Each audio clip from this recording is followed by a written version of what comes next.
What's up, everybody? Welcome to Common Sense, the podcast. Today, I'm sitting down with a good friend of mine that I've been twisting his arm to come on here for a little while.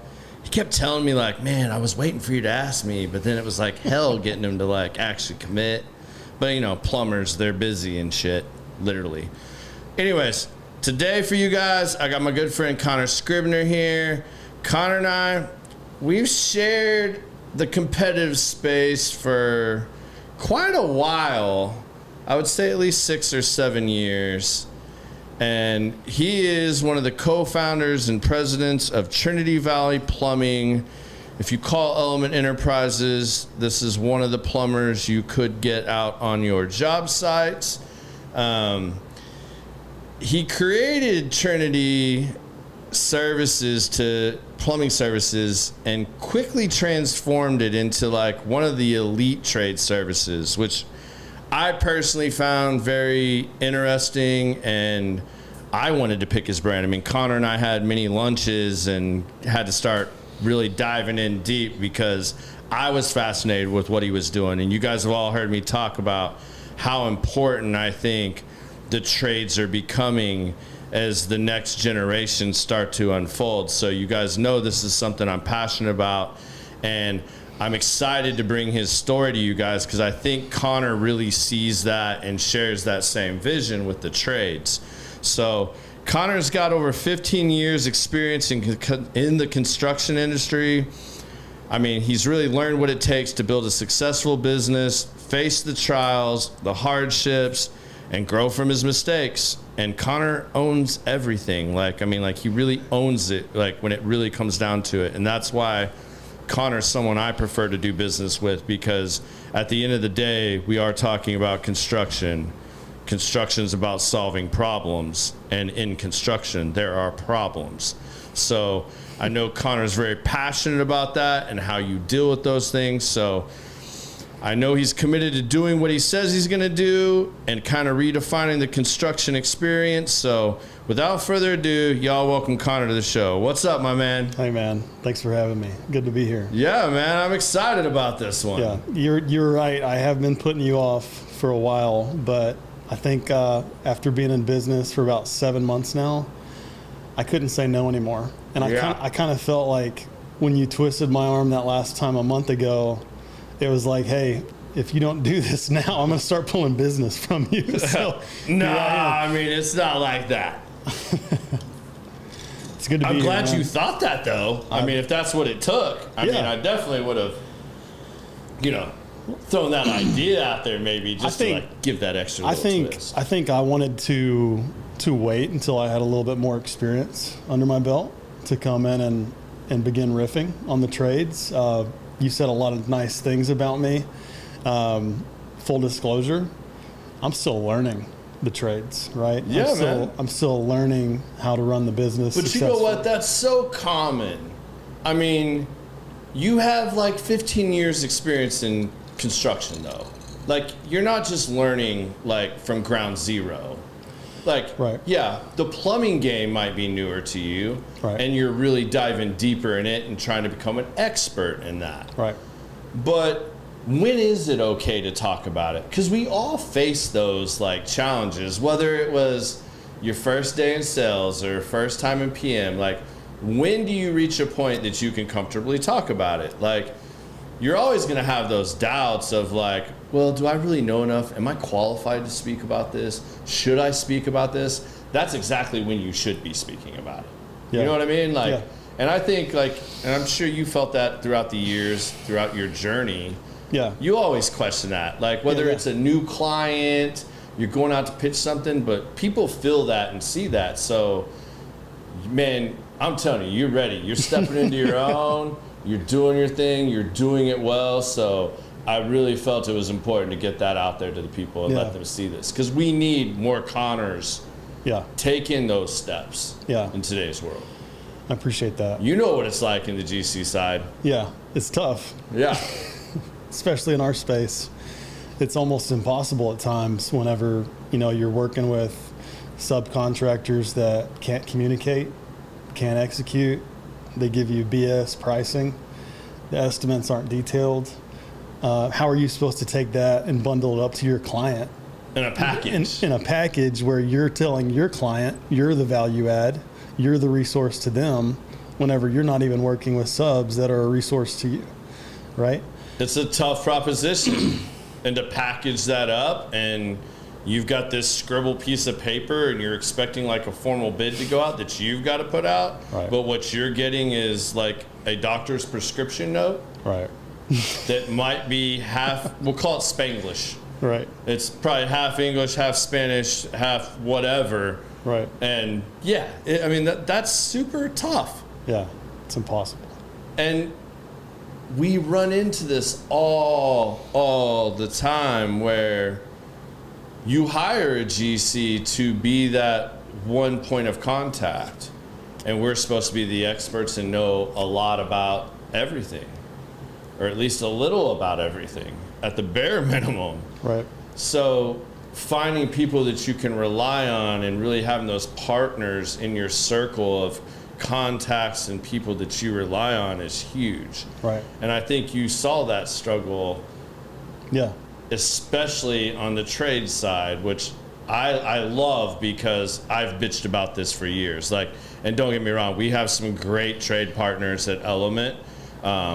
We've got relationships that go back a long ways, but I do like the new and innovative approaches that some are taking, like yourself. Yeah. And I think it's important. We need new growth, not just, the Titans have all been there forever, right? Right. And some of them are getting a lot older and wanting to retire. And are the young guns going to step up? Are these businesses going to dissolve? Right. Are new people going to come in? Are they going to know what to do? But again, it's all those little key things I think you just touched on of it's communication, number one. Right. Presenting a qualified bid at a qualified price, not overcommitting yourself, and being honest about that.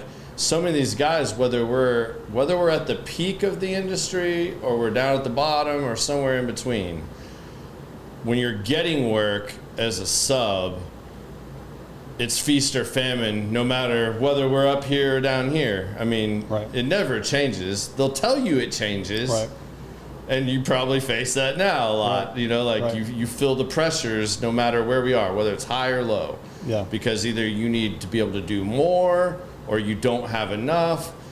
But if you overcommit yourself, and just because you're scared of what could come because you haven't prepared enough or you don't know how to deal with it, that's where these guys get themselves in a lot of trouble. Yeah. And they cost themselves a lot of money. Right.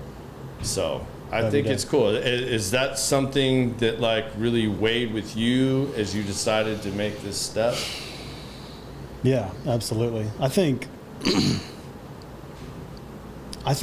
what weighed with me the most was just seeing the players that are in the industry right now and seeing, kind of like you mentioned, the ones that have been around for 10, 15 years. They've got their book of business. They've got their way of doing things. And they seem to be making money. But as a GC in my former role, we always dealt with issues with plumbers, HVAC companies, electricians, framing subs, drywall subs, you name it. I saw an opportunity to bridge communication and provide top tier communication in the trade space where, frankly, I just didn't see that being provided to our customers, whether they're owners or managers, investors, general contractors like yourself. And I'm not going to sit here and say it's been easy, because it's been really hard and it's been a journey every day. However, I think in the construction space, we hear things like it's all about communication and it's all about execution. And if you can conquer those basic tenets, and if you can follow up with Garrett when Garrett asks you for something, and you can communicate clearly to your client where you're at and working on a bid, or where you're at and executing a project, and hey, there's an obstacle here, and here's what we're doing to work around it. And I'm not just bringing you a problem, but I'm bringing you a solution after I tell you about the problem. That's what sets you apart. And, it's been really fun for me because in the role I'm in right now, I'm co-founder, president, but honestly, like I'm whatever you want to call me. I'm estimator, I'm dispatcher, I'm secretary, I'm accounts payable, accounts receivable, product deliverer. Yes. I mean, I ran materials and supplies. I ran material to Arlington this morning, and I love that though, and it gets my adrenaline running every time I get to do it because I get to get out in the field and get my hands on the project we're working on. So what's been really fun for me is to get back into the weeds and to do what I feel like is, my core skill set, which is being an account manager. And you can relate to that. And once you're doing that account management role and you've got your hands in production, you've got your hands in business development, you've got your hands in working with the payables team, like the game just slows down for you, especially if you have that skill set, so like it's been a blast to just jump into this role. And I want to go back to what I said, like there's nothing easy about what we're doing though. It's a challenge every day. There's sleepless nights for sure. Entrepreneurship has been a blessing and a curse and all these things all at the same time. I can't believe we're 7 months in, and it's been a blast. So I'm just thankful to be where we're at, thankful to be working with the clients we're working with right now, and excited to see what's in front of us. And I think that speaks a lot about what you're doing and how you've approached it, because it's not easy to break the veil, even with a GC as a new sub, unless you're just a reckless GC that is going to try anybody and everybody out because you're trying to be the bottom dollar and this and that. It kind of really goes back to what your values are, what your core principles are, and how you operate as a company. So for someone like Connor to, reach out, actually, I think we reached out to him in all honesty because it was Zelder. Yeah. That mentioned you. Yeah, Graham. Shout out to Graham Zelder, great dude. He knew I had some projects coming up and that I had some issues that I needed to resolve. And he was like, hey man, like I'm like, Connor from Matrix? Yeah. And he's like, yeah, Connor from Matrix. I was like, okay, cool. Let me give him a call. He sent me your contact. We got you guys signed up and gave you the opportunity to bid on some projects. And I mean, lo and behold, you guys were right in line. I mean, coming out the gate as that new of a company, that's huge. Yeah. And then you guys did what you said you were going to do. You communicated well, you executed well, you kept our client informed and kept a comfort level with them. And I didn't get the calls of like, who's the new Joe Blow out here on the job site? Right. Because I mean, we've used the same people for so long.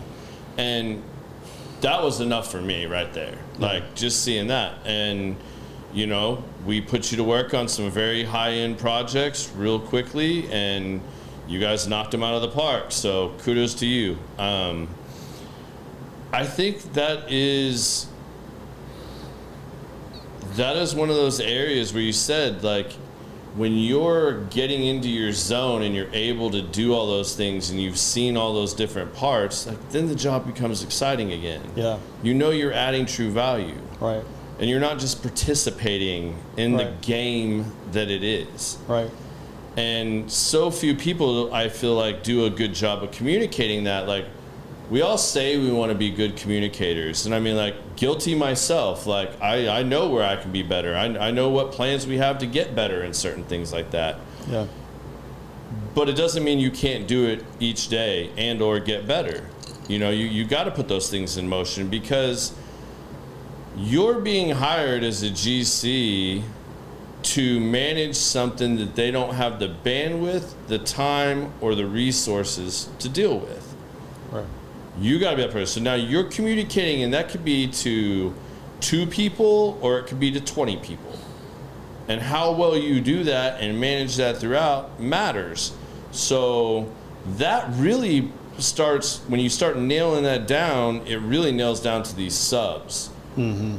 And like you said early on, like trades are tough because you guys are balancing service calls, you're balancing multiple jobs for multiple GCs, and whether you're just doing residential or you're doing residential and multifamily. Yeah. I mean, it's a juggling act. How have you managed to set a standard for this, and how are you managing that as you take on this new venture? It's a puzzle every day, right? Me and my team were talking about that this morning. And that's kind of what's fun about it too, right? Because in my position, I'm trying to figure out how can I move things around in the schedule to produce the most revenue in a given week, and be as efficient as possible in each of our vehicles that we have on the road right now. And how can I service the most clients possible? And at the same time, how can I not wear the team out to where they're going to come back to work the next day? Because these guys work their butts off. I mean, they put in the hours. And in a small company like ours... And it's like 100 degrees outside now for those of you not in Texas. And we're plumbers, right? So the working environment isn't always great. You know, it's oftentimes in a tunnel. Literally knee deep in shit. Literally playing in it, right? So it's a challenge to manage these things for sure. It's a constant adjustment. You know, so it's really difficult from my perspective, based on my experience, to be in this business if you don't thrive on being able to pivot and to at the same time be able to pick up the phone and have a candid or transparent conversation with a client. Happened to me this morning. We're on a bid project that's a 2-week project right now. My team is completely tied up across DFW. I've got a team member that's traveling out of town this evening for an overnight install tonight in Houston, and so we're limited on resources today. Well, last night we had an emergency call come in, 10 o'clock, from another GC. The call came in from this GC, and he's basically playing switchboard operator with the property manager that's having the issue. He finally connects me with her by 10:30. I'm talking to her. I get a team member out late last night to look at it, and I realized we can't make the repair last night, so we had to pivot and make the repair first thing this morning. Well, that impacted production this morning on my bid project where we have a standing schedule. Luckily, the client that I'm working with is extremely gracious, and what's most important to her is communication, right? So she was my first call this morning, and I just said, hey, here's what's happened. You know, it's not that you're not my priority today. It's that this emergency came up last night. Is it okay if we make a change in our schedule? We'll be to you 4 or 5 hours later today than expected. And if the guys go into after hours tonight, we're not going to charge you for after hours rate because this isn't your fault. It's ours, you know? So I think it's just getting back to your question. It's constantly being ready to pivot, almost expecting it, right? But that communication part is key, and I don't want to lose sight of that, because I have talked about this so much. A lot of people in the younger generations are scared to death to make that difficult phone call. That wasn't an easy phone call for you to make. You went to bed dealing with an emergency, worried about how you were going to deal with everything tomorrow, right, knowing that you now had this other major thing that you had to finish handling, yet it's altering your other main project. Right. That's a difficult phone call to make, to call them and have that candid conversation and tell them. Because they could have also said, hey, Connor, sorry, not my problem.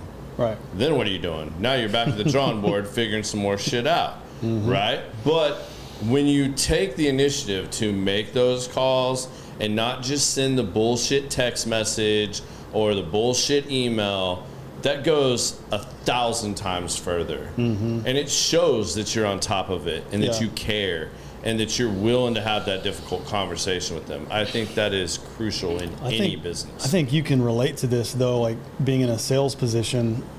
I leverage those conversations to build trust.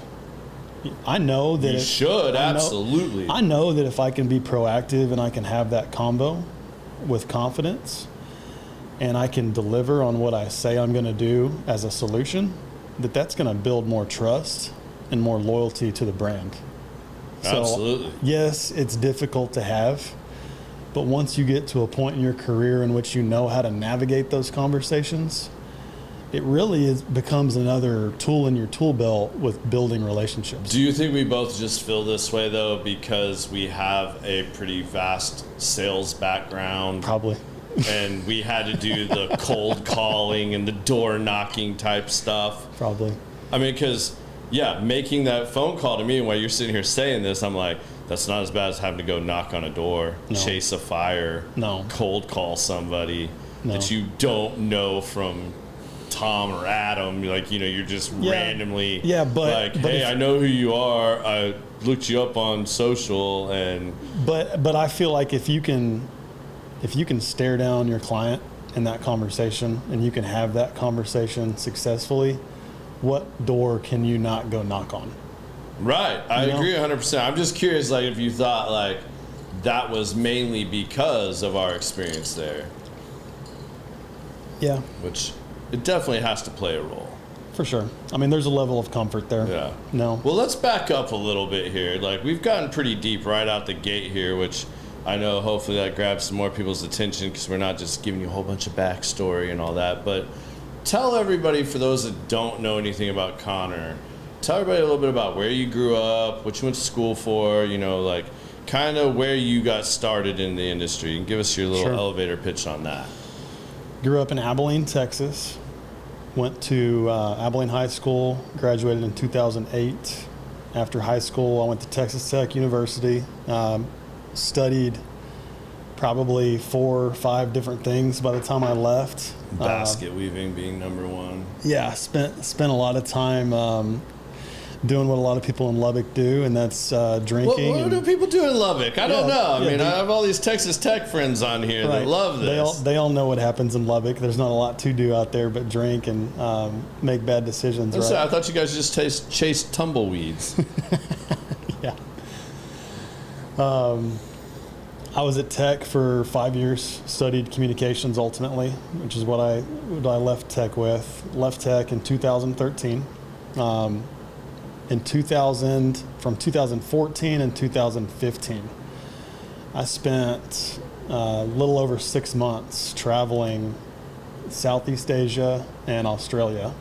And at the time, I was wanting to go into working in the mission field, and I was wanting to go work for a nonprofit in Southeast Asia. All right, whoa. We got to stop here. Because I know this part about your story, and I think it's really interesting. So, where did we go from partying balls at Texas Tech to I'm going to travel and see the world and go to Australia and Asia, and now I want to do mission trips? Okay. By the time I left Tech, I had completely lost touch with who I was. Like, I had just spent the last 3 years of my college life at the frat house, at every party imaginable, not going to class, not applying myself whatsoever. And when the lights came on and it was time to grow up, I looked up and I had no clue who I was, what I was doing. Right on. So I was put in touch with some people in Nashville, Tennessee. And I had the opportunity to go to a place called Narrowgate, which was a Christian discipleship school. And I was there for 6 months. While I was there, I didn't have a cell phone or access to the internet. And all we did was study the Word and went hiking. And this place, Narrowgate, is on this awesome 12-acre ranch outside of Franklin, Tennessee, south of Nashville. And so while I was there, I was focusing on what's my plan. I was 24, 25 at the time, graduated after 5 years at Tech, so I got a late start, right? And I'm trying to figure out what am I doing next. And the plan was to come back to Texas all along. My family had moved to Dallas by then. I have an older sister who had relocated here, so we were no longer in Abilene. I was planning to come back to DFW. While I was there, I didn't know this at the time, but one of the guys that was there with me, that was mentoring me, was my future brother-in-law. So his younger sister came to visit him. I met her, and that's my wife. We've been married 10 years now. And so Skylar and I, we hit it off, and we started talking on Facebook as soon as I was leaving Narrowgate. And we were both in touch with someone that was doing a mission program in Australia, okay? And so I think where I was at in life is like I was looking for something meaningful, and I was just like, I wasn't quite ready to join the working world, like I had big dreams, but I was like, if there's ever a time to travel, if there's ever a time to go do something crazy, it's now. Yeah. And so I talked to Skylar about it, and Skylar had worked with these people in the past, and she had a relationship there. And so what we wound up doing is I went to Australia for about 3 months, and I was mentored by some of these people that were starting this nonprofit. And then from there, we went to Southeast Asia, and we spent another 3 months there. And Skylar met me in Southeast Asia. And so we had a crash course on like how to communicate before we were even married, because we were on the other side of the globe together for almost 100 days, right? And it was a crazy, crazy adventure. Whenever I flew from Australia to Southeast Asia, I canceled my flight from Singapore to Cambodia, and I decided to book a train from Singapore through Malaysia to Thailand, all the way into Cambodia. And it was something crazy, like a 30-hour train ride. And you stopped at every village along the way. And so like there was no sleeping on this train. It was so rough. I'm pretty sure it was made of wood. Anyways, Skylar and I were there for 3 months. And like I just saw these crazy vivid memories of us in coffee shops talking about like, okay, if we don't wind up doing this long term and working with this nonprofit, what are we going to do when we go home? And first and foremost, we knew we wanted to get married. And so it was a foregone conclusion that we needed to come back to DFW because I needed to meet her mom and dad. Yeah. I needed to ask if I could marry her first. I just took your daughter halfway around the world, and we've been hanging out for a while. I think we're getting married. Yeah, they give me a hard time about that. Her dad, I don't think loved that, but I think he's happy with how things have panned out, But anyways, in these coffee shops, we would dream about what do we want to do with our life. And that's like really when my construction dreams began. And it's really cool looking back at that 11, 12 years ago now. I picked up a magazine while I was over there, and it was a magazine from, some big outlet, and it was about shipping container homes and how, those are going to be the thing of the future, right? And like I've still got this dream. I want to build a house out of shipping containers, whether it's for me, whether it's a back house, whether it's just like a spec home I do in the future. Yeah. Investment property rental. I want to do the same thing, like as a cabin or something, right, like out in the woods. Right. That would be super cool. And like that just kind of like it opened up like my inner child almost. Yeah. Because like I grew up with Legos in my hands, you know. And I grew up in construction, and I grew up in it not knowing it was my passion, But I can go back and think about like playing with Legos, following instruction sets, like laying it all out perfectly before I put it all together. And like that was kind of like the inception of my passion for building, right? And so anyways, we're in these coffee shops and we're talking about like these businesses we want to build. We're talking about having a design and build construction company someday. And it's been really, really cool to see like how God has like taken this experience that we had. And it was almost like over the last 10 years, I didn't know like where we were at in the process of those dreams, you know, because we got back to town, we got married, there's bills. Got caught up in life. Kids, got caught up in life, there's commitments, relationships, you name it, all the things that you get busy with. And then something that's been really sweet about starting Trinity Valley is it's like looking back and being like, wow, we dreamed about this 10, 11, 12 years ago, and like look at what's happening now, you know? So it's like the last 10 years weren't for nothing, you know? There was meaning in all of it. It was just like there's purpose in all of it, whether it was just experiences being gained in our industry or, you know, being mentored, being put in a position where meeting the right people, building the network, right, doing all that. So,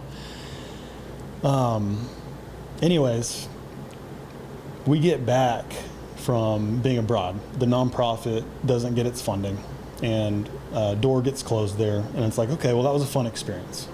Let's go home. Let's get married. Let's get a job, and let's start grinding. So we come home. I get her dad's blessing to marry Skylar. We get married pretty quick. June of 2015. Just celebrated 10 years. Congratulations. Couple weeks ago. Thank you. And then we start working. And I was connected with someone that was in the supplier world and multifamily. And I started working for a company that was an upstart company. And we were selling light fixtures, door hardware, plumbing fixtures, and we were sourcing all of it from China. And so what we were selling to GCs, and we would provide them and source for them domestic materials at the beginning of the renovation project. And then our sale and our value add was, hey, by month 3, month 4, month 5, we're going to have materials brought in at a much less price to you. And we're going to put them in shipping containers, and we're going to have them stocked on your job sites ready to go. I was there for a couple years. I was a project manager over there. You know, looking back, like, it was an awesome experience. Just a great way to get introduced to multifamily. But like looking back, like, I'm sure you're just thinking this right now, that's a really tough business model in renovations in multifamily, because you never know when the spigot's going to get turned off to a job, right? It is, but I think timing plays an important role too. I mean, you were adding value, you had a good product, you were able to, you know, solve a problem, and fortunate for you, you missed the 2008 shitstorm. Right. And then everything else prior to COVID was just straight rocket ship up. So right. Everybody was buying properties. Everybody was renovating. Money was coming fast and furious. So, right. I mean, timing can be everything. Yeah, for sure. And it was. I was there for a few years, and kind of got to a point where I was like, I want to get more hands-on construction experience, and I want to do something that's a little more high character, like just like custom, right? Yeah. And so I had the opportunity then to go work with a custom home builder in Fort Worth, and that was the coolest job I think I've ever had, just because of the projects that we did. Like, I'm talking about custom home renovations over in Tanglewood, Fort Worth, Rivercrest, Country Club, Colonial. Real cool, high end. No budget. Like, bringing in architects and designers from all over. We did one thing. Right by Colonial Country Club for someone that is a movie director out of Hollywood, and he allowed us to come in and demo his entire basement, and then we built him a custom. First of all, for those of you that don't know, he just said basement in Texas. There is That's a basement. not normal. Like, there's a basement. For all of you in the Midwest and up north, like, that's super common. In Texas, no, they don't do basements. They put pools in their backyard. That's right. Well, this guy had a basement and a pool. So anyways, we did a custom movie theater for him so he could view his own films and preview them before sending them back to the West Coast. That was the coolest job we ever did. Badass. Yeah. So That was fun. But then Skylar got pregnant, and I was not making a lot of money. And like I was a superintendent, project manager for this company in Fort Worth, and like gaining experience. Didn't have benefits, right? So I had to go find something that was going to take care of us, right? So she got pregnant with our first kiddo. In 2017, our daughter was born in February of 18, and so January of 2018, I reconnected with somebody that I met on one of my jobs whenever I was that supplier selling light fixtures and plumbing fixtures, and that was the guys over at Matrix. And so I called them, and I called one of my friends, Eric Crossland. I'm not sure if you know him. He was there at the time. Maybe if I saw him. His name doesn't ring a bell. But so Eric was there, and I was like, hey, I'm thinking about getting back into multifamily in a sales role. Do you know of anything? And he's like, well, let me call somebody real quick. And he's like, how about you come to our office tonight? And I was like, okay, I'll do that. And later that night, like I was walking out of the office and had a new job offer, and future looked bright, right? Yeah. And that kind of like was my reintroduction back into multifamily, but as a GC. I spent from 2018 to mid last year working at Matrix Construction here in Dallas. I oversaw our operations for the company in my latest position. I was mentored by a couple of great guys over there for the whole time I was there. A lot of great dudes over at Matrix. We're going to have one of them on the show soon, so you guys... Yeah, you gotta. Those of you that don't know Jason Kelly, I'm calling him out so that he's even further pot committed, but he said he's coming on. We'll have to share this clip with him. Yeah. So I spent 6.5 years at Matrix, and I got to do everything from account management up to overseeing our account management team across the state. And while I was there, it was during that time that you're talking about where it was just that rocket ship. Right? Yeah. COVID was tough, obviously, but the years following, the slowdown came. 100-year freeze. I mean, all these things that were really terrible for GCs. I want to go back to that in a second, because like that's where like my eyes kind of caught plumbing, and I got my interest. But anyways, I was there for 6.5 years. Did a lot of special things there. Met a lot of special people. Made a lot of special relationships in the industry, whether they're vendor partners, clients, customers, owners, managers, you name it. You know how it is. So it was a blessing to have that opportunity to do that. And so going back to what I just said, during that crazy freeze, Matrix had a plumbing company in-house. It was really, really cool how this transpired. But overnight, our GC company shifted from a GC firm to a plumbing contractor, because all of our clients, which you were the same with all of yours, had all of their power shut down for days, and they had frozen pipes, whether they were copper, PEX, PVC, CPVC. You had to hook up on shark bites from China. They were all priming to explode when it thawed, right? And so we had about a 3-day window where it was going to stay below 28 degrees. And so our leadership team executed so well during that weekend going into that following week, because we were able to source plumbing parts from the West Coast, which were already out of stock in Texas because of what was happening.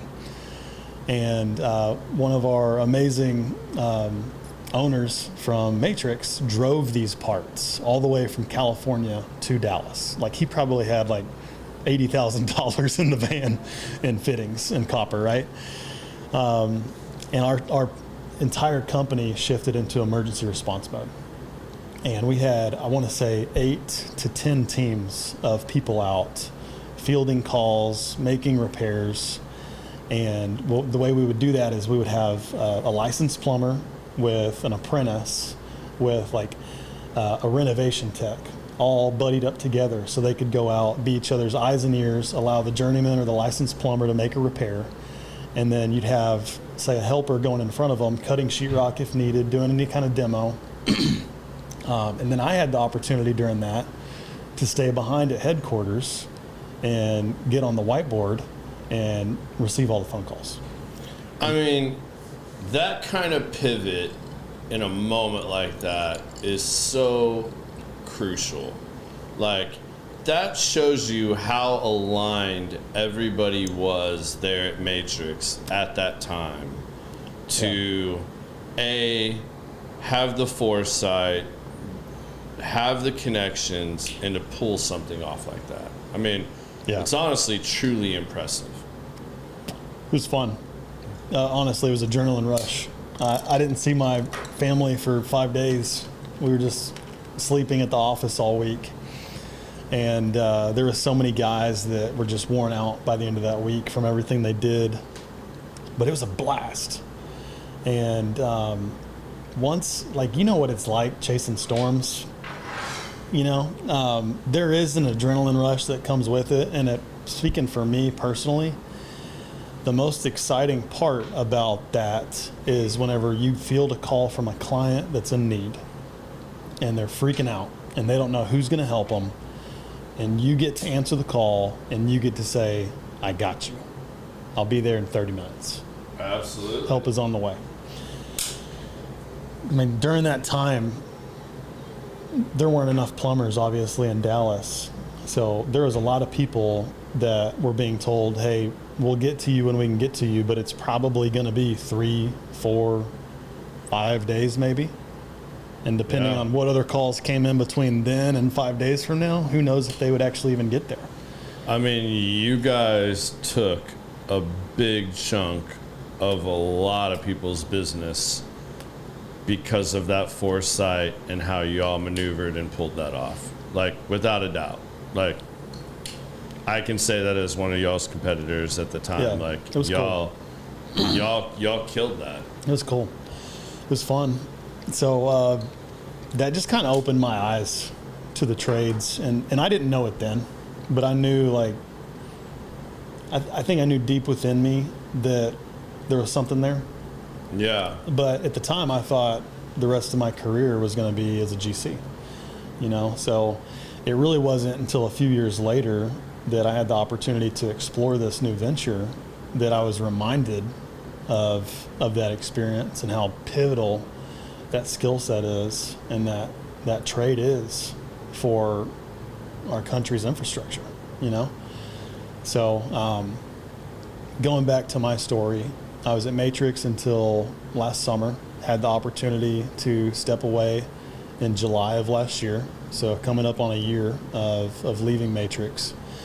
While I was trying to figure out what I'm doing next, I was also, you know, just constantly seeing articles all over the internet about private equity's interest in the trades.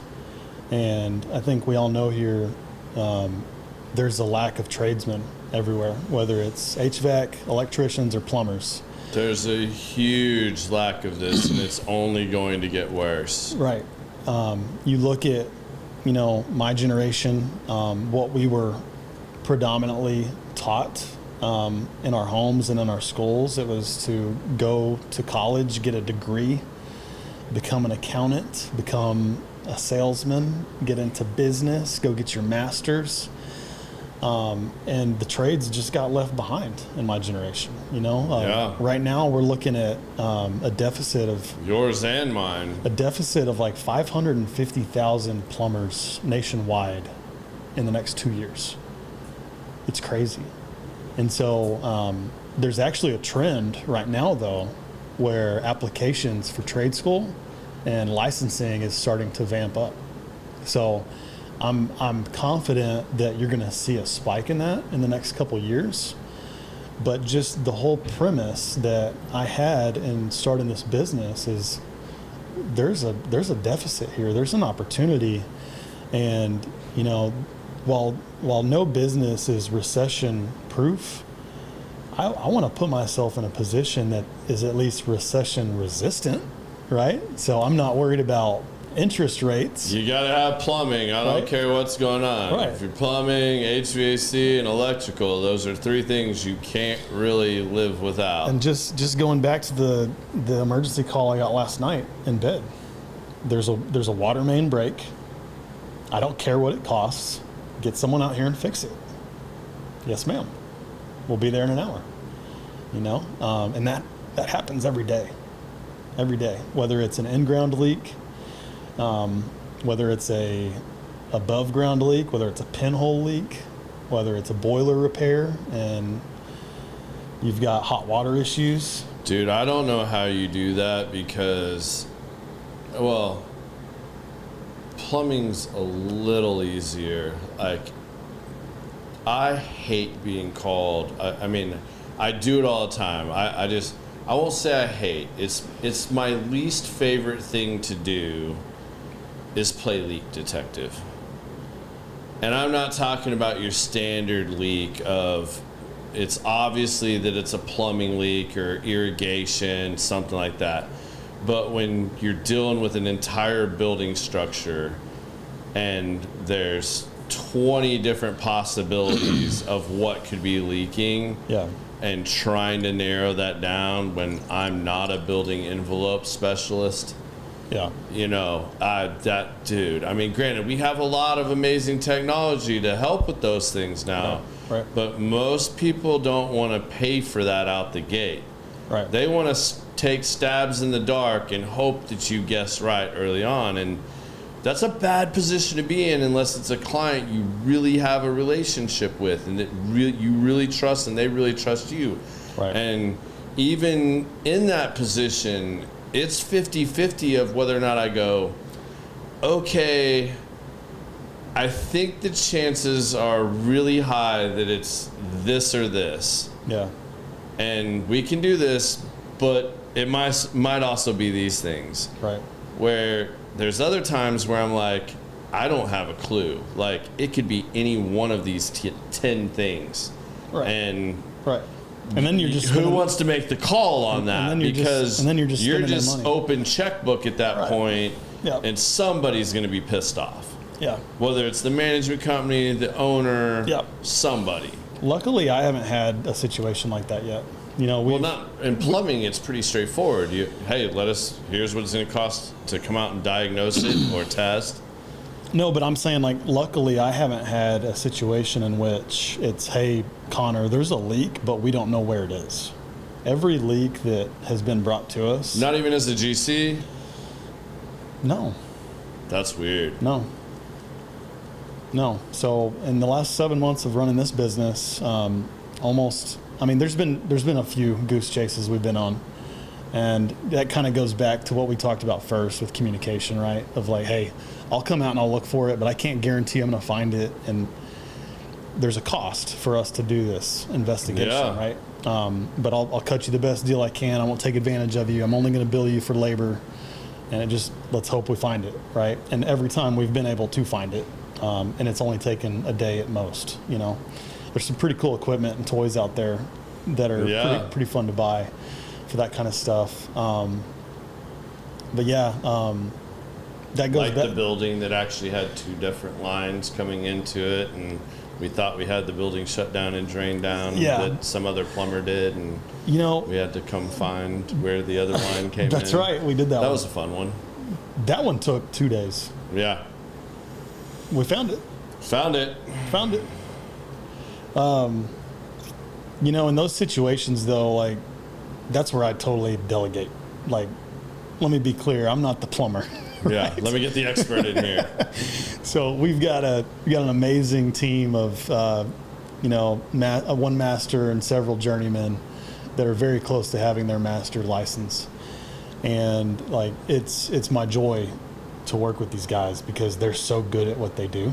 Like, I'm impressed by them every day. Well, and you can tell they enjoy working with each other and with you. Yeah, like, they're a tight-knit group. Every job site I've shown up on that you guys are out on, like, you can see that. Like, yeah, thanks. These guys don't not like working with each other or hate their job, even when they're knee-deep in shit.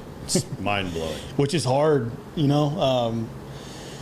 it's hard keeping tradesmen and like just content because they work in really hard conditions. What do you think was maybe some of the biggest challenges or hurdles you had to face early on? Can I tell you what I thought would be mine and what they actually are? Okay. When we started, I was terrified that the phone would not ever ring. I thought that revenue was going to be an absolute problem. He still thinks this, y'all. I do. I do. He still has those moments. We have these conversations. That doesn't change right out the gates. That's right. That's right. But I thought revenue would be the problem. And I thought there's not going to be enough work. People aren't going to want to work with me. People aren't going to want to work with us. And what I've quickly learned is the problem. I wouldn't say the problem. I would say the challenge. It's always people, whether it's your own personal team that you're working with and you're learning to communicate with, or it's your clients or your vendors, your suppliers. Like, it's relationships. Like, that's the challenge. And I'm challenged by that every day, and I think just being in a leadership position, like, it's humbling because, like, when you're not in a leadership position, you view leadership as this thing that you arrive at, right? Mm-hmm. And once you arrive, everything's just, you've got your day made in the shade, right? And what I've learned is, like, once you actually arrive in that, like, that's when the real work begins, There's no one to pat you on the back. There's no one to tell you good job. No, not when you're the leader. And so, like, that's super challenging. And, I just say, like, rallying a team of individuals around a cause and casting a vision for people that come from different backgrounds, different educations, and bringing them to the same level to where they hopefully see the vision for the business and the opportunity to buy in and to be a part of something bigger than themselves. Like, that's the challenge. And I'm not saying anything that I haven't said to them. We talk about this openly at Trinity. We talk a lot about communication, like you and I are doing today, and, like, even more so, we talk about that internally. Yeah, because we pride ourselves on, hey, we're going to communicate with our clients better than our competitors do. If we're going to say that, we have to communicate with each other better than others do, right? So, and I'll be the first to admit I fail in that every day. I was just going to ask, how do you handle that internally? Because I tell our project managers this all the time, and sometimes I think it goes in one ear and out the other. Fortunately, now we have a really good group of PMs right now that are solid. They're absolute studs. Yeah. These guys are badasses. But I tell them all the time, like, I'm selling what you do. Mm-hmm. Like, you managing this job is what we actually sell. Like, we don't actually, yes, we do construction. We don't really sell construction. We sell the management of construction to a degree. And I tell them all the time, and it's those communication lapses where a lot of times there's a problem. Right. They want to fix it. Right. All for that. But please call me or whatever sales guy's job you're working on and tell them about the problem. Tell them the solution you have and what you're going to do to fix it. Because I'll be damned, every time you try to be Superman and you try to fix it before anybody else finds out, right, there's that porter that wants to be the maintenance lead out there. Or right, somebody that walks by and sees it, and guess what? That goes straight up the corporate ladder. Right. And guess what? Now I'm getting the phone call, and you haven't bothered to take the time right, to tell me about said problem. Now I got to tell client, hold on, let me call you right back. Let me get to the bottom of this. Right. Whereas if you call me when the shit happens and say, hey, boss man, this is what's going on the job site. I already got a plan. Guys are going to do this, X, Y, Z. This is what's going to happen. Cool. Got you. I got your back. Then client calls because Porter called and said, it's all coming down. They can't do this right. It's all messed up. These guys are over here scratching their heads, blah, blah, blah, blah. Hey, man, no, it's not quite the case. Let me tell you what's actually going on. So, yes, they had this little hiccup. This is the problem. This is how we're resolving it. Parts or whatever will be here in 45 minutes. Guys have it. This isn't going to put us behind. This is going to be no extra cost to you. Yada, yada, yada. And guess what? Whole thing diverted. Right. But if they skip any of those little things, even internally communicating, that chain just starts snowballing. Right. Totally. Yeah, I saw that. We'll gladly touch base with you tomorrow on that, B. Thank you for listening. I told you he'd be on here. That's funny. Mutual client of ours. So, before I dive into my next question, I haven't done this in a while, but I need to tonight because this is really damn good. And I know Biz has already had these and he already told me. So a lot of times you guys want to know what we're drinking, what we're smoking. I'm drinking coffee and water. Connor's drinking water. Connor is smoking the Luciano Panda Domino. You guys all heard me talk about that cigar. Phenomenal cigar. What do you think about it? Smooth. I like Smooth, it. right? Yeah, it's a good one. The first cigar that I was smoking when we started the show was the Principal Cochon Volant by Darren Chaffee. Excellent cigar. You guys heard me talk about this. Now this is my first time smoking this. So this is Nelson's new private collection. This is extra aged. I believe this is the first time Nelson's ever made these available to the public. Like, this is what he rolls and ages to personally smoke himself. This is Nelson Alfonso's cigar. ICC has these. I don't know if they still do. I bought a box when I saw them in there. Even came with this cool little Nelson Alfonso ashtray that came with it. So I don't know if they still have them. You guys check. Get online, look at ICC, see if they still got them. I don't know if they do or don't. But this is a phenomenal smoke. I don't know what I would compare this to in his line. It's kind of like if an Atabey and a Bandolero had a kid. Yeah, it's got way more depth to it. And it's a little more bolder than your typical Atabey. Correct. But it's got that little bit of It's got that taste of a Ritos though, a little bit, but it's so much bolder and stronger. So, and I don't want to say strong or bold like in a bad way, but man, with the coffee and everything, this is phenomenal cigar. So if you guys do ever get a chance and you like the other cigar suggestions I've put out in the past, or your palate matches mine based on what I've told you guys about that we've smoked on the show, I'm gonna put this up there right next to the Black Ritos. Like this is up there for sure. Like, I still personally think, and I just started this, so I may change my mind, but this is up there with the Black Ritos. And that Domino Panda is in my top 5 too. So, I love it. Like, that's a good one. That's definitely up there for people. So in the early days, Connor, were there any like pivotal moments or times when mentors really shined a light on something for you, or that was really pivotal for you in this journey? Because I've heard you mention mentors a couple of times, and everybody always says, well, how do I find the mentor? How do I do this? How do I put myself in position for this?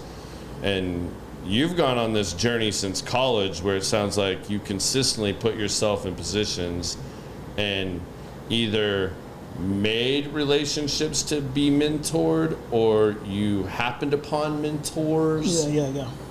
Or you sparked the interest of someone who wanted to mentor you? Yeah, I think my parents instilled that in me, of always looking for people to mentor you in life, whatever season you're in. So I think also, like, I've just been aware of my own shortcomings over the last, say, 15 years. And I'm like, okay, if I want to be the man that I really want to be, and I want to be this end product for my wife, for my kids, for my grandkids someday, like, I've got to surround myself with men and women that are going to sharpen me, and are going to challenge me, because I'm not the smartest tool in the tool shed, that's for sure. I think my best attribute is I'm a hard worker and I put in the time, but outside of that, like, I need smart people surrounding me at all times. So I just say, like, I don't know if there's been like a pivotal moment, but there has been a group of 3 guys that have walked through this journey with me over the last year, all in different capacities. Yeah. And that's just been really cool to lean into those relationships and to be aware of, like, okay, you have the skill set, you have the ability to start the business, but do you have the humility to go and ask for help?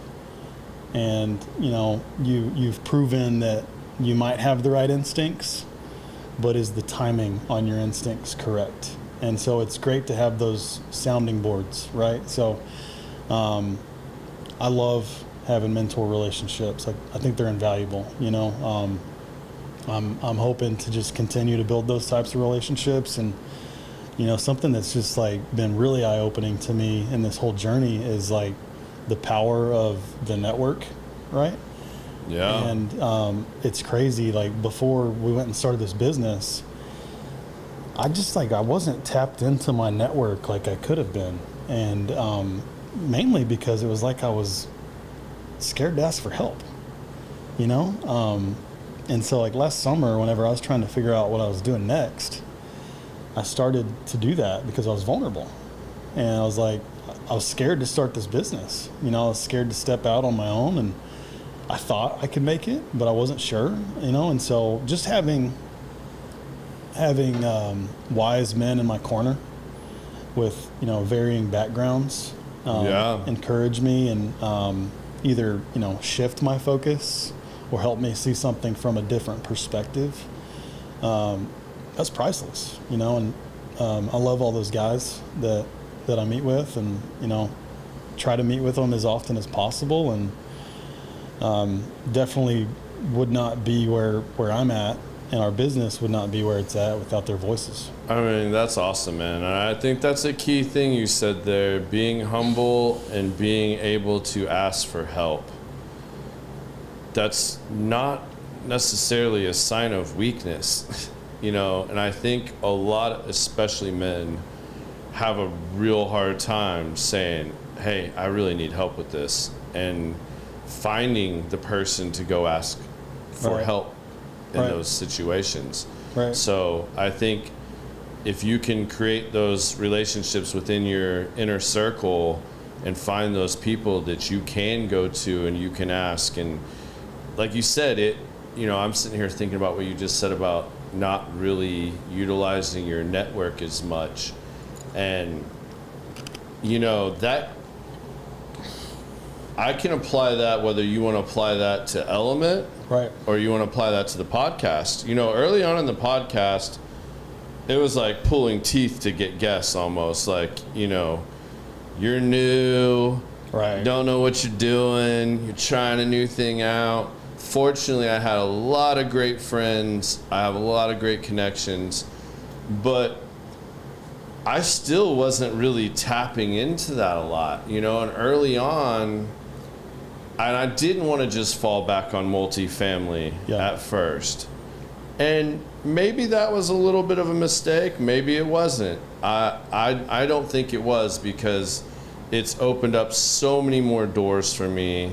It's opened so many more relationships and connections and networking possibilities, and just more tools in my belt than I ever imagined. Yeah. But there is a whole good another set of people that I've barely touched when it comes to podcasting and multifamily. Right. And now everybody's trying to do a podcast in multifamily. It's mind-blowing. They did a whole booth about it at TAA this year. How was TAA? Oh, I don't want to dog them terribly, but TA was not good. I think the industry spoke well on that this year. Not a great turnout? No, they got about half the turnout that they typically do. The ones that have been making leaps and bounds getting better turnouts is the AAGD and the Fort Worth Apartment Association. They have been listening to the feedback given by the members and the people on the committees and everybody involved, and they are making changes that I do feel are making the associations a lot better. That's cool. TAA, I feel like, has a way to go. Yeah. You know, they've got a ways to go. They redesigned the trade floor layout this year. It was terrible. I mean, I put it this way to you. You ever worked one of those jobs where the fancy designer comes in and you're doing a clubhouse and the amenity centers, and this designer comes in and has all these grand ideas and specs out all this crazy ass material that all looks cool as shit, and they knew what the budget was, but they have no idea what all these materials cost. Right. And what the labor to install these specialty materials is. Right. And you're like, this isn't functional. This doesn't make sense, right? Right. That's what the trade floor felt like at the trade show for TAA. I got you. Everything was very appealing to the eye. They had food trucks. The layout was real cool, but the people on the perimeter were facing a wall. Had about 8 feet between them and the wall. I would have been real mad if I got put in one of those booths. If you were on the grid, nothing was in the normal aisles like it normally is, where you have the all from 100 to however many hundreds of aisles. This year they were like on angles. So even if you knew, like, hey, Trinity Valley's at booth 749, you start walking till you hit 700s, and you start hitting, and it's doing this throughout the show. That they can't find you, and they're looking for you. That's a problem. Yeah. So I just think there was a lot of things like that really took that down a notch this year. I got you. But hopefully they'll get it figured out. I'm sure they will. Yeah. With your mentors and how you've been changing things, how are you looking at addressing some of these issues? Like you said, there's a huge shortage in plumbers. How are you planning to continue your growth in dealing with this shortage and bringing on the right talent? Yeah, I mean, that's the question right now. We're at a point where we're ready to scale, and we're ready to add the next vehicle right now. We've got 3 vehicles on the road right now. And it's all about finding the right guy, right? So what we've been able to do so far is pull on our network of plumbers that we know, that we trust, that we've either worked with or others have worked with, and brought them in. So we're now we're at that next layer where we're about to bring an insider in, and I'm having lunch with them next week. Me and my partner Brian are, and I'm excited about this hire, but also a little anxious about it because we've got a really special culture, and last thing you want to do is bring someone in that could impact that in a negative way, you know? So I'm trying to be very unemotional about the hire and not make it because we're crazy busy and we've got to add a body.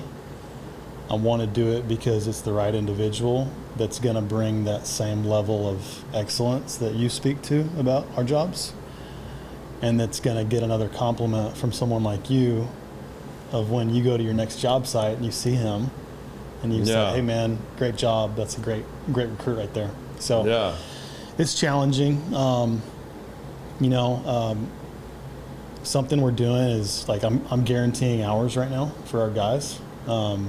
Which means if for some reason they don't get X amount of hours in a pay period, the company covers it. We're in 7 months, 7th month of operations right now. I haven't had to do that yet.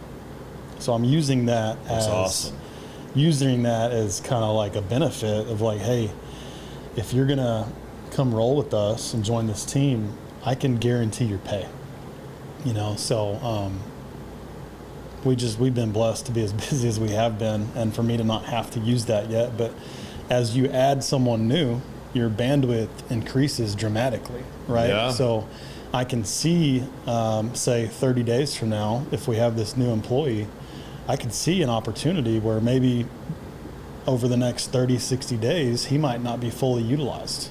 He might only work 20 hours a week, but he'll get paid like he's working 40, right? So, I've got to go sell into that, you know, and I've got to go create enough opportunity for that person to then be fully leveraged, you know. So I'd say that, and then as we go out and we recruit more, like I'm really leveraging the newness of this business to the guys, you know, like I'm looking for guys that want to be part of something and they don't just want to work somewhere, you know. I'd like to think we're building an elite trait service and we're just getting started. And like, our master plumber is, you know, anywhere from 12 to 18 months away from stepping away. And there's going to be an opportunity for one of our journeymen that's about to be a master to step into his shoes. And that's a huge opportunity for that individual that takes that on. And we've got several guys right now that are interested in that. And it's kind of cool because you see them competing, you know, in a healthy way, you know, because they want to be that guy. And then because we're so small and because we're so lean, like there's going to be an opportunity for one of our plumbers that has been plumbing for 20 plus years to step into more of an account manager role. And he's looking for an opportunity to utilize a sales skill set that he was born with, that he utilizes as a plumber, but he wants the opportunity to go out and do something different, you know? So I'm trying to use this as a platform to where it's like, hey, what do you guys want to do? Because I want to help each of you become the best version of yourself, right? So, True sign of a great leader right there, man. If that is for you to become a master, awesome. Let's work towards that. If that's for you to step into a sales role, that's going to hurt our production, but that's awesome. Let's work towards that, right? And this guy I'm talking about, like, he was gifted with the best mouthpiece in the world. And you think about it, he knows plumbing, he knows production, he knows how to estimate plumbing. He's born around plumbing. He's done it for 20 years. Who better than to go out and to scope a job? He might not have the account manager skills that, say, you and I have, but he wants to work towards those things. Yeah. You know? And so, like, we're having, I'm having breakfast with him once a month right now just to kind of talk about, like, okay, 12 months from now, you want to step into this role. This is what that looks like. This is what your day would look like. This is how you structure your day. This is how you're going to spend your time going out and farming new business. And he's thrilled about it, you know? And then there's other guys that want to be put in a position to mentor others, right? And so we've got an apprentice right now who came to us from the Marines. And he had never plumbed a day in his life. But what he knew is that if he invested his time and energy into this trade, that in a couple of years he would be licensed, he would have job security for life, and he would be stepping into a market in which the labor force is lacking, right? Yeah. And so this guy, he has the best attitude in the world. He's so fun to work with. He is just like taking life by the horns. And like I was talking to one of our journeymen on the way over here today, and he was on an install with this apprentice, and the journeyman was just bragging on the apprentice and how great he was doing. And the journeyman was like, I didn't even touch my tools today. He did all of it. And I tested all this stuff, of course, to make sure it was fully functional, operational, no leaks, etc. And he was like, he's knocking it out of the park, you know? So it's cool to be in a position in which you're allowing those opportunities to take place. And I think this kind of like speaks back to what I was saying early in the convo about like the challenge of casting that vision, right? Because in the midst of all this, like, you got to make money. Yeah. You got to run the business. And you can't just sit around and talk about your dreams and your ambitions all day, you know? So it's like, how do you feather in these conversations with your team? And how are you also feathering in, so to speak, and making sure that the core values and the principles that you guys are trying to operate with and within are transitioning to each and every person within the company and as you grow? Right. It's a daily check-ins. I mean, it's like it's talking to the people you work with nonstop, you know? And what I've found is with these guys, like the more that you invest in them in terms of like, hey, not just, hey, are you done with your job? I need your notes so I can build this thing. It's a check-in on their personal lives, you know? How are you doing today? How's your family? Do you need anything? Well, if like they seem off, like, hey buddy, what's going on? You know, let's talk. Yeah. You know? And I think like I got some advice early on whenever I was talking to a mentor about the challenge of this, and the challenge is being people, you know? And this mentor was just like, you are nothing without your people. And like that hit me like a ton of bricks, because it's true. Like, I'm not the licensed plumber. Yeah. You know, so it's really like I'm trying to steward the opportunity and the people to the best of my ability. And long story short, that's my recruiting pitch right now. It's, hey, we're building something special, and if you want to be a plumber, great, we've got a job for you. But like, I'm really looking for the guys that see the value in building a small business and building it into something special that they can be a part of, and I think most importantly, put their fingerprints on, you know? Because like, we didn't start the business with processes and procedures. We're writing them as we go, literally. Yeah. You know, so taking their feedback, looking at their notes and the software that we use, and like on water heater replacements, like making changes to ensure like, hey, yeah, whenever we're doing these bids, we should probably have a checklist of these basic items that go on every water heater, like a flood stop, you know, basic stuff, you know? And so I think just, and then once you take their feedback and you add it to what you're doing, circling back and letting them know how meaningful that was to the business operation itself, you know? Yeah, everybody's a part of the team. Everybody's communicating as a team. Everybody's being rewarded as a team. Yeah. I mean, I think that's huge. Like, it can get very transactional. Yeah. You know, there's, you know, but when you're putting an emphasis on building a team, building something greater for everybody to be a part of, and showing them that, and everybody starts getting aligned on that vision, man, that's where you truly grow and have a lot of success. Yeah. I mean, I agree. I hope to see a lot more of this. I mean, like, across the board, whether that's HVAC, whether that's electrical, whether that's trim carpenters, framers, you know, like, your concrete guys, like when you can start putting that kind of vision and passion behind it, right, that's when you build great things. yeah. Where do you, from your perspective, like where do you feel like the biggest opportunity is in the trades for someone in my position outside of plumbing? And outside of why? what? Outside of plumbing, and why?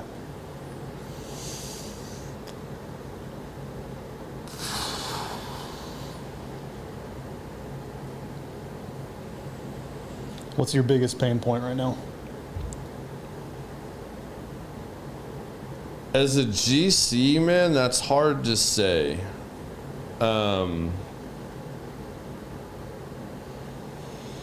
That's a really good question. I think there's such a deficit in good leadership and companies that are built and put together with the right core values and the right support and the caring, and to where you really have that kind of organic growth, Yeah. and can do those things. That, I mean, you could easily,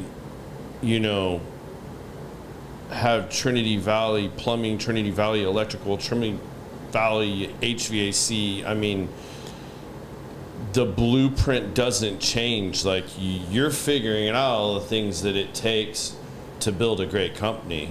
And while you may be small, look at how much you've done in such a short period of time. And I mean, I think you already hit the nail on the head, so to speak, in that it's not just plumbing that there's a huge deficit of skilled trade workers. I mean, this is an issue, like I just said, from, especially when you start talking about like the different levels of it. I mean, you can find Joe Blow that can do a handyman type job. But when you start talking about custom homes or level 5 finishes, stuff like that, I mean, there is a lack of really skilled framers, trim carpenters, drywallers, painters, plumbers, electricians, HVAC, I mean, roofing. Right. I mean, they're roofing's probably the one exception. I mean, there are so many like something like 300,000 roofers in DFW alone. Mm-hmm. Like, they come and go every day. Right. Like, I mean, yeah, you have the big boys, but like, I mean, dude, someone's starting a roofing company. Like, several people are starting a roofing company like every day in DFW. Right. Like, it is an ungodly. I forget what the number was, but it was something really stupid.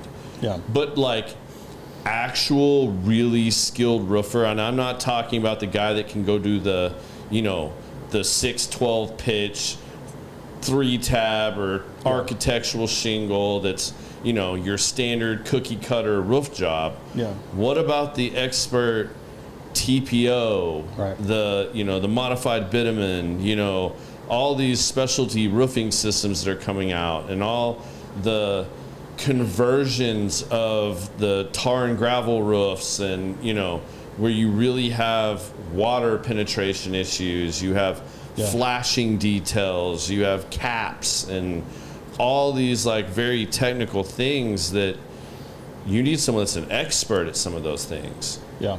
So how do we start getting more Connors out there, to me, is what's important, that see the value in each one of these trades, and then have that kind of vision to really grow something and be that passionate and care about it, and to make some of those jobs sexy again, to where, like, we've talked about it, like, my generation and your generation, I mean, you and I are about 10 years apart. Mm-hmm. And neither of our generations was it the wanting to go out and do the hard manual labor jobs. Right. It was go to college, maybe you went to the military instead, but something like that. Everybody wanted to be doctors, lawyers, or businessmen, salesmen, entrepreneurs, or they're into technology.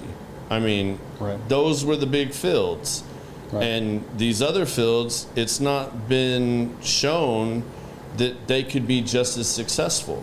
Right. I mean, plumbing is dirty work Right. the majority of the time. Like, I would say there's, like, well, I don't know, what would you say? 30% of plumbing is not dirty work and 70% is dirty work?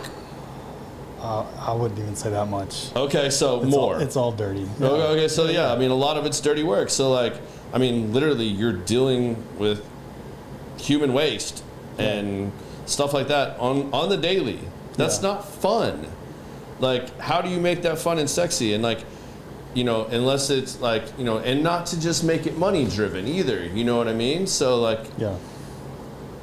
I've said this before. I think the next millionaires for your kids' generation is all going to be highly skilled tradespeople.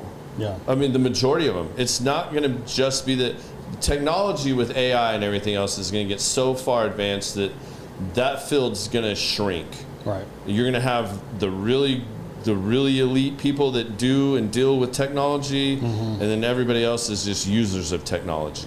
Right. And then when it comes to the trades, someone has to step up there. And I mean, doctors and lawyers, I mean, like, you're always going to have those. But these tradespeople, that's where, if you can go and get really skilled with that, I think you're going to be the ones that can be the next millionaires for your family, building great companies like what you're building here. But it's going to take a lot more Connors making that appealing and showing that, like, hey, you can have a great company and something you're really proud of and happy of in a trade like this. Right. Because not a lot of people are going to come out and talk about it and make it sound like a good thing. I mean, like, it's a lot harder, especially plumbing. Yeah. Right. HVAC, probably a little easier sell.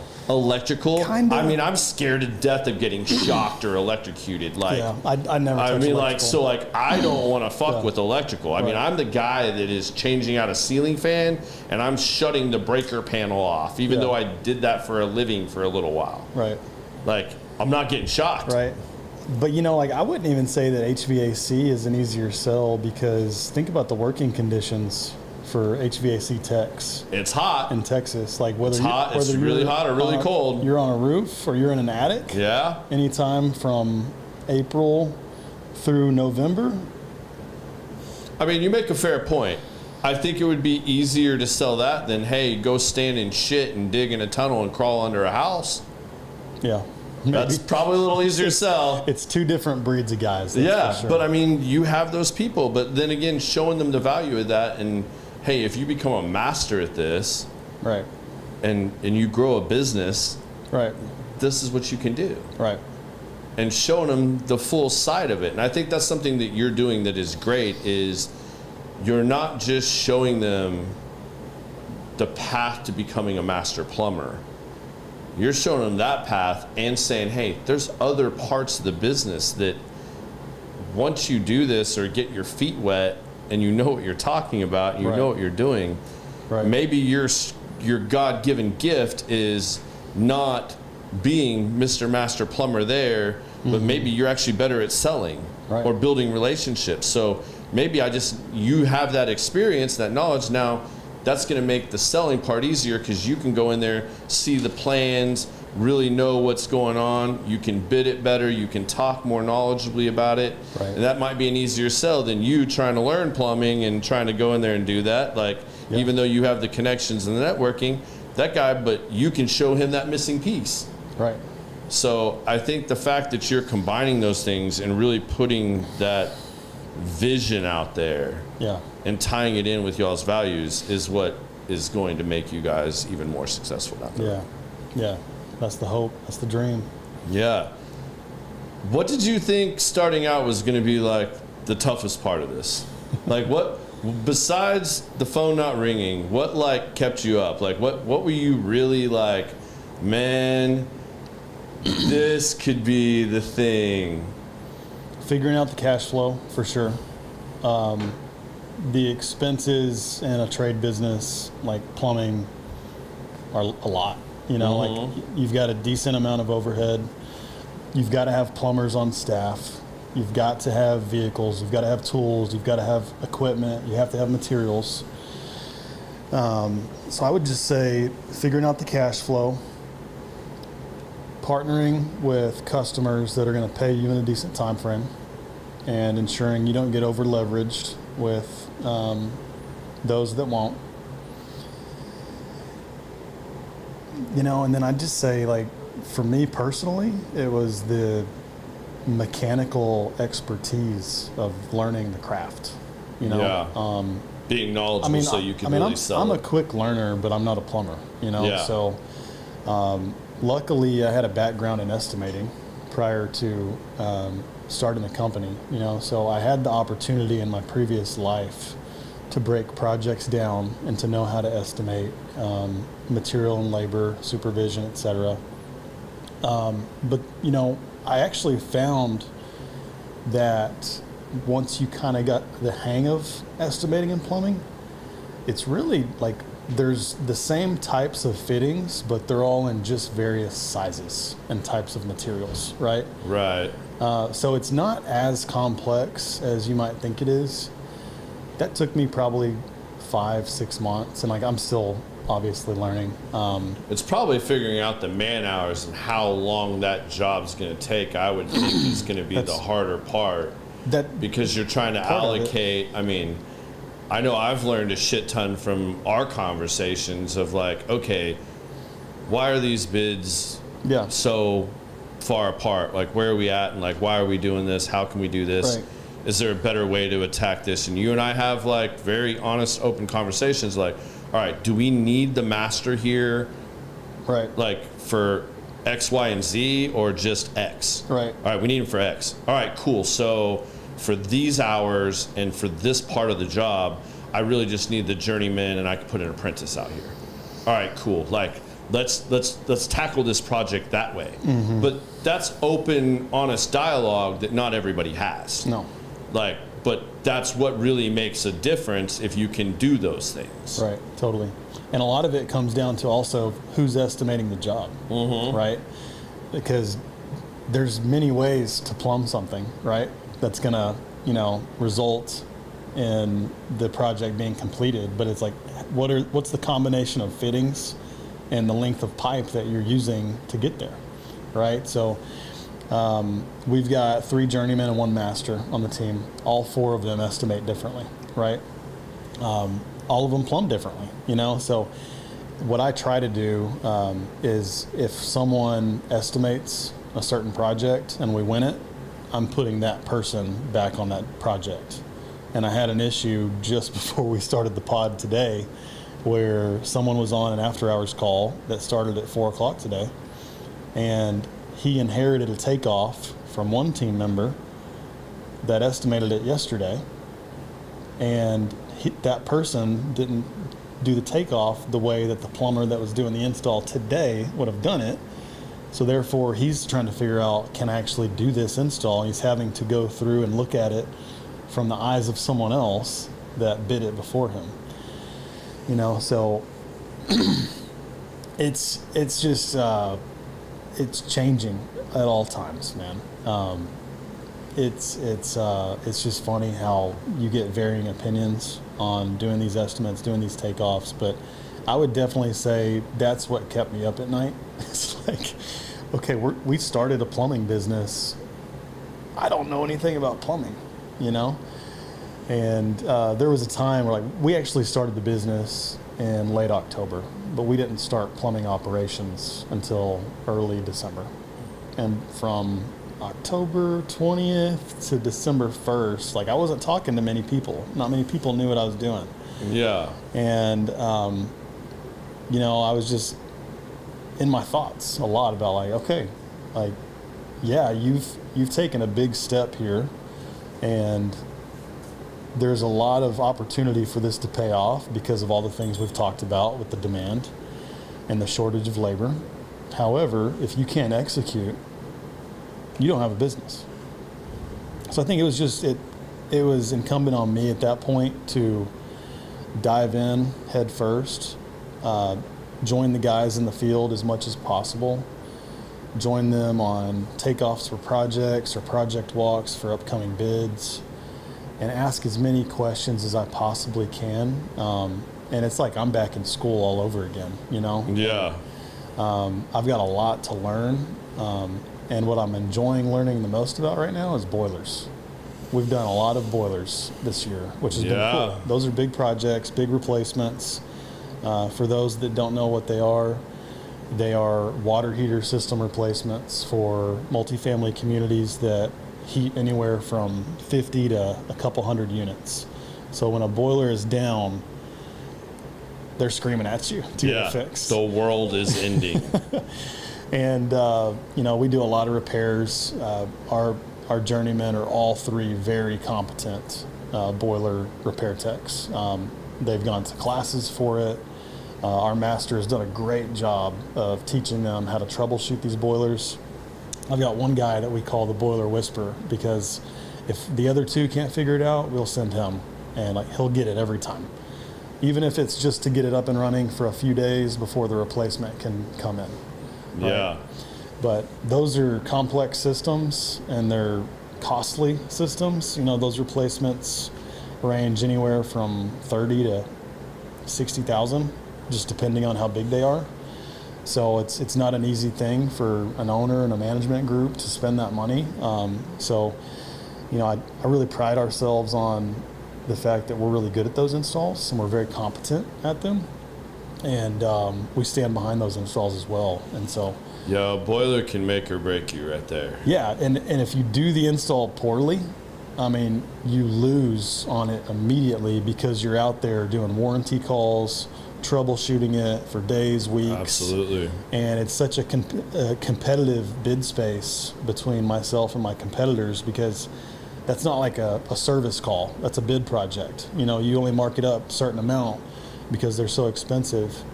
And you better be right with the labor that you put on it, because if you go in too heavy, you're going to blow yourself out of the water and not get the business. However, if you go in too skinny and you're on the install for 2 days, you're losing money. Yeah. Right? You've got to get in, get out. It's got to be efficient. You've got to have all the right parts. And if that thing doesn't fire, it's on you. Yeah, it's definitely risky with boilers. Even on the rental side, when you have to bring in for some of these big facilities or a large community, while you might be waiting on the replacement to come in, that's a huge business as well. Right. I had my buddy Nathan on here a while ago where, they've got chillers and everything else on semi-trucks that they'll come out and hook up and run your system while you wait for whatever to be repaired or replaced. So, right. There's so many opportunities in that stuff. What's maybe a failure that happened early on that you learned a really good lesson from? Or maybe it was just a roadblock that you hit that lesson was very pivotal for you. I think being too aggressive from a scheduling standpoint. We've been really lean. We started with 2 journeymen and 1 master. We added the 3rd journeyman, but while it was just the 2, we went through the freeze this February. And those guys worked 80-hour weeks, 2 weeks in a row.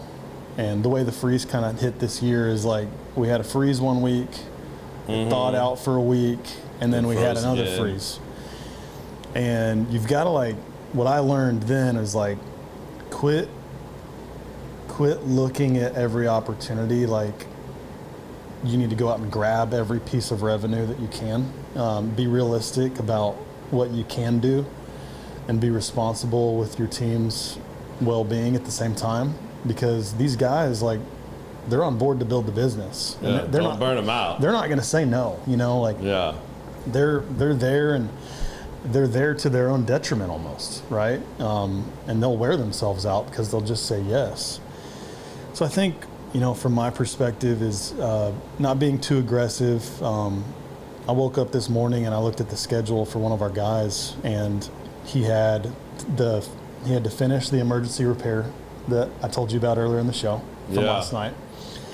And then he had his normal schedule that was already there from the day before. And then he already had an after hours call on him for the end of the day. And I called him and I was like, we got to do something about this. You can't do all this. And he was like, thank you so much. I need a break, you know. And don't forget, he was out until midnight last night on that call. And he's on call this week, so it's kind of like it's his turn. However, just because he's on call doesn't mean he needs to be on call every night. And he's going to suffer. Yeah. Because, you know, like, I hope my theme here is like pretty easy to read. Like, I'm nothing without the plumbing team, you know? And so the last thing you want to do if you're in my shoes is burn the team out. You know, you need them happy and focused and energized and rested and healthy in order to be effective in their jobs, you know? So I just definitely say don't be too aggressive. And I learned that the hard way. Burned a few of the guys out a couple days in a row. And it was almost like in my lack of experience, I was like, well, these calls aren't going to be there waiting for us tomorrow. And I've learned how to have those conversations of, hey, this is a really important call and we have to get there today. This one is an important call, but it could wait until tomorrow. You know, and like being able to size those things up. But as we were starting, everything was just coming at us so fast. It was like, let's get it all because we're thrilled they're calling us, you know? And I quickly realized, like, there's other plumbers in DFW, obviously, but they're not as quick to respond as we are because they're not as flexible as we are because they're not as lean as we are, et cetera. Yeah. So I've been able to kind of understand, like, okay, well, I'm going to get to this as fast as I can, but since your resident has a second bathroom or a second shower they can use in the meantime, I'm going to come tomorrow afternoon instead of tonight. Therefore, I'm not going to charge you an after-hours rate, and therefore, I'm going to keep the guys to where they're not working 14-hour days, day after day, you know? That's been Makes a big sense, man. I mean, did you have to do that with your CRM too? Because, man, this dude's CRM used to be on blast, man. Like, you could tell Connor came from the sales side when they first started. I was like, bro, you have to calm your AI robot or whatever down. You are email blasting the shit out of me. Yeah. My bad. Well, that's kind of like what I love about entering into the trades right now is like it's a space that lacks technology, right? For sure. And like I came out hot and heavy, especially with you, but like I've learned there's certain things that I want to have follow-ups on, and there's certain things I don't. When I'm working with a GC like you that is doing this day in and day out, I'm not going to have those types of follow-up alerts. But in my software, I do have the ability to customize it to where if I'm working with a homeowner or a commercial building owner that maybe it's just a one-off project, I do like to utilize those things and they're helpful. Absolutely. And something that's honestly really cool is there's also like AR follow-up. So if an invoice is 2 days from being due, it'll send out an alert to the customer and say, hey, just an FYI, this is due 48 hours from now. And I'm getting a lot of positive feedback from customers. They're saying, hey, FYI, I cut a check for this today. You'll have it by Friday, you know?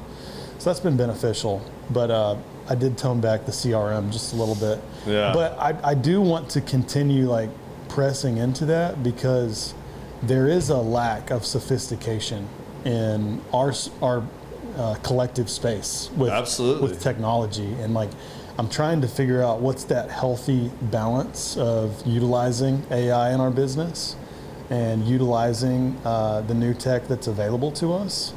And something that I love about our business is the ease that we have with estimating, scheduling. We partner with a field service software called Jobber, and it's built for home service contractors. And so we're kind of stretching it, using it in the commercial and multifamily space, but it's still very doable for us. And like writing estimates has never been easier. It's been awesome. And like there's like your 10, repetitive projects you have, right? And for me, it's in-ground leaks, let's say like tunneling, for sewer replacements. Like we've done boiler repairs, boiler replacement, water heater, like you name it. It's all out there, right? So like I have disposals. templates for those things. Yeah. And the scopes of work are templatized. And then I get the call, and then I just have to update, okay, what's the correct number of labor hours? What's the correct number or amount for materials? Is there a permit involved? No? Okay, press send. Boom. And of course, like there's custom estimates that I write every day too, but working in a software like that has been hugely beneficial for us to scale, because I'm not chained to my desk all day writing estimates.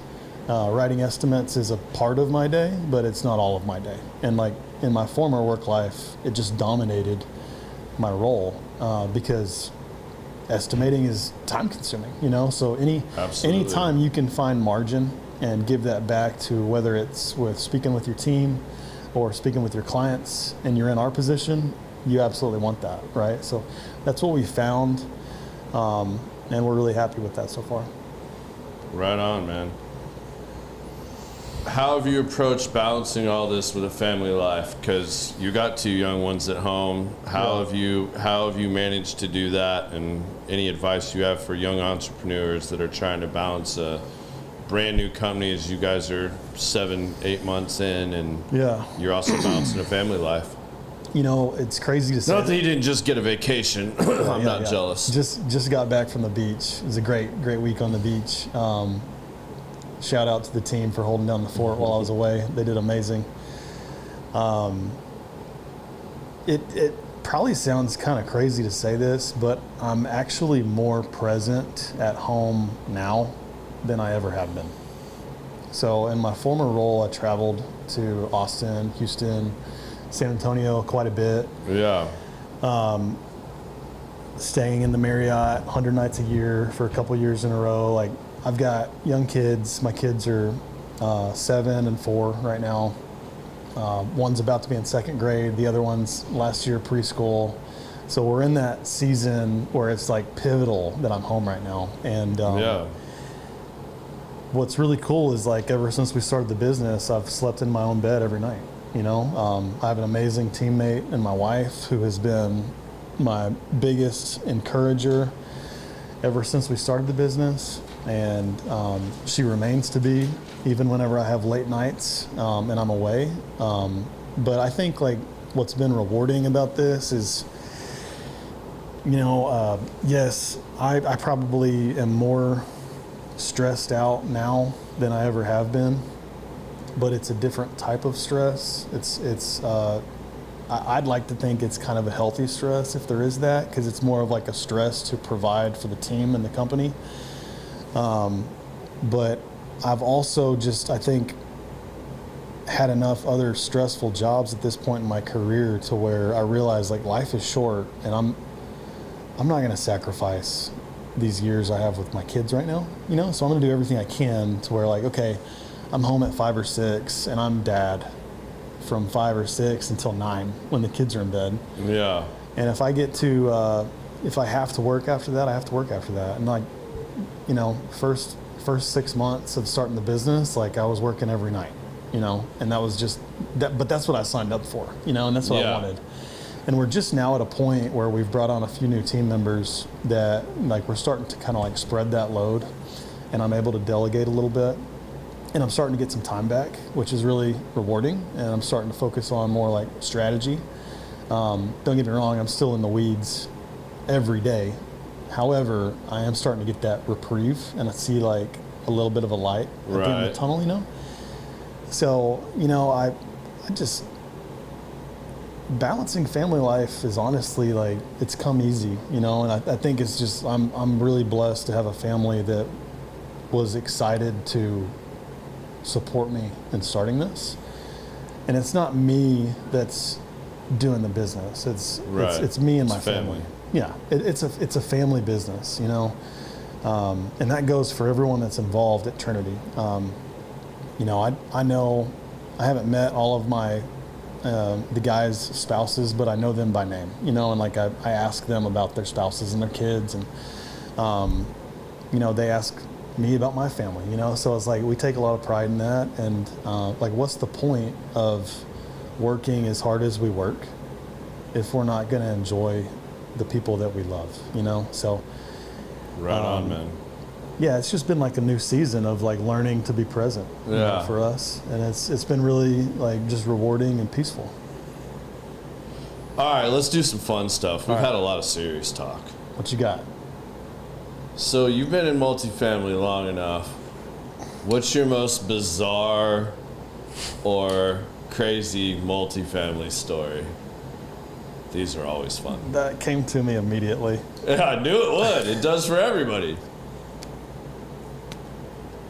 Have you ever heard of Alicio Urban Center? All right, it's been long enough. We can say that. Can we talk about that? We can talk about that. All right, yep, I've heard of it. Then you probably know what I'm about to tell you. So that was one of the sites that I was providing building materials at 10, 11 years ago, 12 years ago. Okay. So I walk in, I go grab keys, and I'm doing takeoffs, I'm doing blind measurements, I'm doing faucet, door hardware measurements, counts, all that stuff. And I walk into a unit, and I complete the counts, and then I walk back in the living room, and I'm like, is that a door leading into the next unit? And then I look through, and I realized that there was 4 apartment units that had been conjoined into one single unit, and like whoever rented them intentionally rented all 4 right next to each other, and then took it upon themselves to do the demo. And he had one massive apartment that was 4 kitchens, 4 master baths. I had never seen anything like it. That's wild. I didn't even know about that out there. Yeah, it's there. That property had so many crazy. wild stories and things with that property. What's yours? I have a couple, and I've told both of them on here, I think, at least once or twice. My very first fire I went on, both of mine are fire stories for multifamily. The very first fire I went on, it was the upper left unit that was the source of the fire, right? Where the origin was of the fire. And I'm walking up with my boss and said client, who may or may not follow the show. And the guys are literally demoing out the units, right? Trash dumpster is right in front of the origin fire. And as we're walking up, the dumpster is pretty damn full. Like, they really need to wait until that one gets hauled off and the next one comes out, but they're still trying to put as much stuff in there as they can, right? Right. And right as we're sitting there lighting up cigarettes and watching this demo going on and talking about the fire, two of the guys heave-ho a dishwasher from the unit out off the balcony into the dumpster, and when it hits, it opens up and dildos go flying everywhere. I mean, I'm talking like 30, 40 dildos of every shape, color, size you can imagine. Like, apparently it was sex toy cleaning day for the person in that unit, because, I mean, dildos just went flying everywhere. And I mean, the hilarity of it, and just the look, the look on all our faces had to be priceless. And then the guys, like, they didn't obviously open it up before they threw it out there, and then they're standing there, we're standing there, and like everybody just busted up laughing. The other one that's close to that is I was doing a big fire real close to the border, and when we went in and started walking the origin unit with the adjuster and stuff, and it was our first time in there, really just trying to get what was going on. We're trying to figure out origin, what we can touch, what we can't touch, you know. Yeah. Trying to help out with everything after the board up. And whatever this dude was into was some really weird shit. And there were candles. I mean, like, this looked like you remember the movie The Crow? Yeah. They had, like, the seance type room where there's just candles everywhere. Yeah. So the bedroom is like that, but that's not where the fire started. The fire started in the bathroom, from what we can tell, and there's candles all over the countertop and everything. But when you walk in and then stand back and look from the master in there, you can realize, like, I think what happened, I don't know the official ruling on it, but I think one of those candles in his magic moment caught the hand towel on fire, and then that just went berserk and like blew up the whole room. But he obviously was in a compromised experience and had to get out of there really fast because his baby oil bottle was melted to the counter and the blow-up doll was like perfectly melted, like folded down from the countertop down the vanity. A No. lot of sex in his experience. Yeah, like that's the two that come to mind right out the Yeah, gate that yeah. was like, wow. Yeah, that's all. Yeah, you always like you have those moments in multifamily where you never know what you're gonna find behind some of these doors. Same property. You know what I mean? Yeah, you don't know. And like the way that you see some people live, it's outrageous. Oh, dude, you know? it's amazing. It's even worse when I worked in insurance and did residential. Yeah. You'd be amazed what people let you into their house and see. Unbelievable. But the other one that comes to mind, you remember, I don't know, you're 10 years younger than me. I don't know if this was still a thing. Do you remember recorders in elementary school? Yeah. All right, cool. So everybody had to get this recorder. You know what this is, Biz? I know Like the little flute? I know the record. All My right. son has one, yeah. All right, cool. I'm scared it's going to be sexual again. It kind of is. Okay, go for it. So I'm walking this unit, and this property, it's a college town. They've got they have this one floor plan that is a 4-bedroom, massive apartment, right? Like, Okay. and you can tell the college kids that got these, man, this was party fucking central. Okay. Right? Like, so I start walking to this down unit. There's condom wrappers all over the floor. There's a sex swing still half tied up in the like ceiling in one of these rooms. There's just school shit, college shit everywhere, right? And I'm taking photos of this shit and like sending it back to the guys like, holy shit, look at this. Like, this is wild. Like, I'm not touching anything in here. Right. And everybody's like commenting and stuff. Right. Well, in the middle of one of these rooms, I find a brand new recorder. Like, Okay. it's got the little special case. Okay. I open it up, the recorder's in it and everything. And I'm like, oh, this is funny. So I take it, right? Okay. Probably shouldn't have done that, but I did. I took the recorder. Okay. I go back to one of my estimators and put it on his desk with a little sticky note on it that says, I guess you left this at band camp. Okay. Damn. And a day later, I am at another job site walking with a client stuff, and this estimator is blowing up my phone. Okay. I'm like, oh, he found the recorder, right? Like, he's blowing my phone up. Yeah.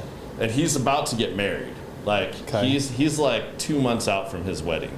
Okay.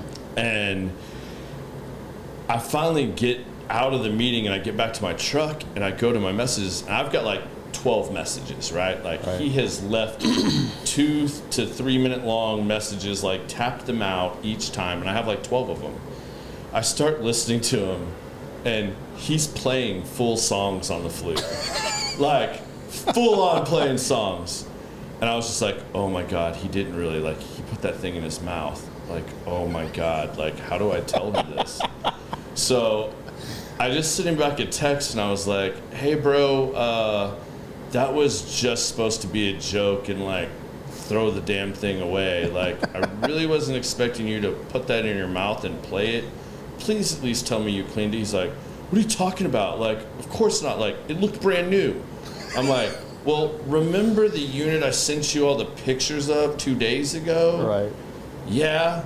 I found that in the middle of that unit, and man, you talk about panic attack and freaking out. Yeah. Man, how am I going to explain this? Like, do I need to go get tested? Like, all this stuff. Like, we died laughing for days, but that's the other class.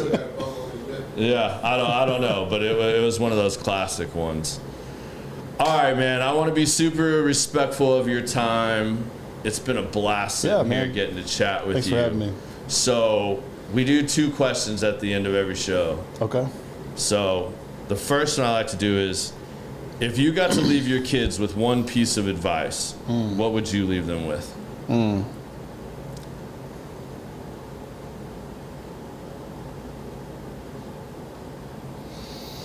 Be fearless.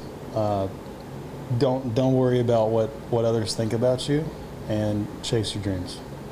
Right on. Good advice. All right, the next one's just a fun one. Because the show's called Common Sense, we like to give everybody an opportunity to give us their 2 cents. Okay. So this can be something I didn't ask you, something on your mind, or it could just be Connor giving the listeners of Common Sense his 2 cents. Mike's yours. You know, I think it's just the perfect way to wrap this up by stating, like, lean into your network.